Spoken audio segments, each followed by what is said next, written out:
HOA in, we'll do that. So not a big day. And then Friday, I don't even think we're going to work on Friday. I think it's going to rain. I got people calling left and right, not wanting me to come. And I'll be quite honest with you. I'm okay with it, man. You know, I'm okay. I got a skid steer job this weekend that'll make up for any yards that we don't do. The good thing about having a skid steer, you know. So, like yesterday, we would have normally did 10 or 15 yards, right? But we only did 3. So the skid steer can make it where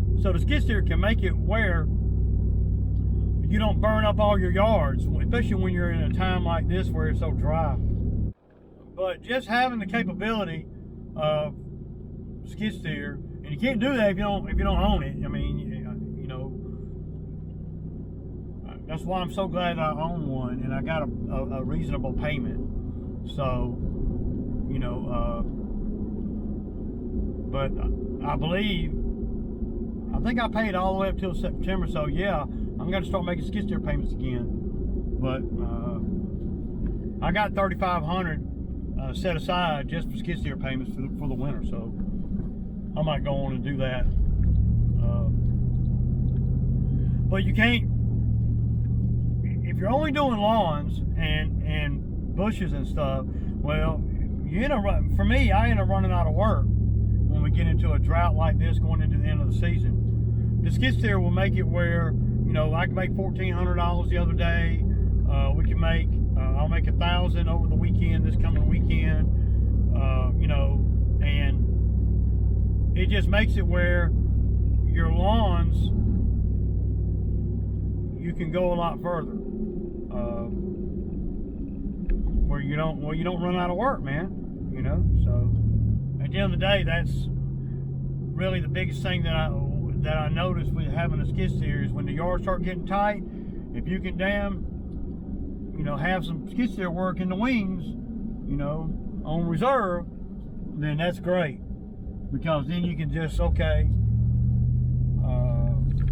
and a lot of skid steer work is seasonal too, like, you know, like brush cutting and stuff like that. But you gotta be able to recognize things on jobs that can get you more money. Of course, you gotta have the equipment to do that. Like, you know, last week when I went and did that yard, I noticed that tree. So I turned, you know, $75 yard into $1,400 tree job the next week.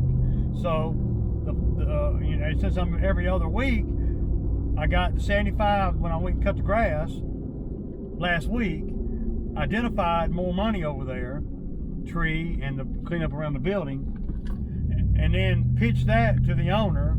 He said, make it happen. So on this past Monday, Tuesday, excuse me, we did the tree job. And then next week, we'll be back over there again to cut the grass. See how that works? Just keeping things full. The skid steer really helps with that. So, but if you don't own it, and you got to go rent it, you don't have one on standby all the time. See, owning one is worth it having it on standby.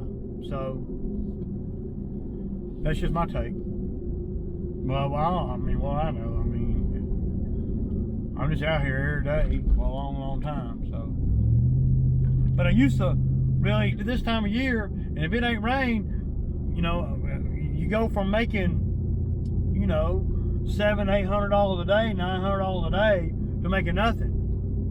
And that can be a little bit of a transition there, you know. But since I bought the skid steer, that transition is not nearly that big of a deal, because you can overwhelm your finances with skid steer work. It's so you can make so much money so fast that the payment is, come on, man, it's peanuts compared to what you can make. I made 2 payments the other day. Now, if you jump out there and get a skid steer and don't think about what you're doing and don't put a big chunk down and go try to put $2,500 down, and then you turn around and end up with a $2,000 a month payment, well, that creates more pressure. I ain't about that. I don't want no pressure, man. I like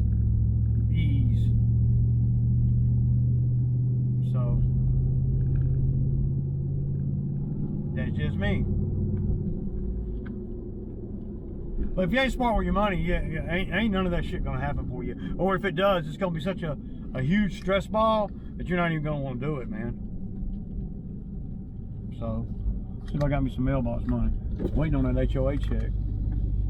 Well, it's off dusting. I got a headache, man. But y'all know what it is, man. It's Sammy Ham Wednesday. Deuces.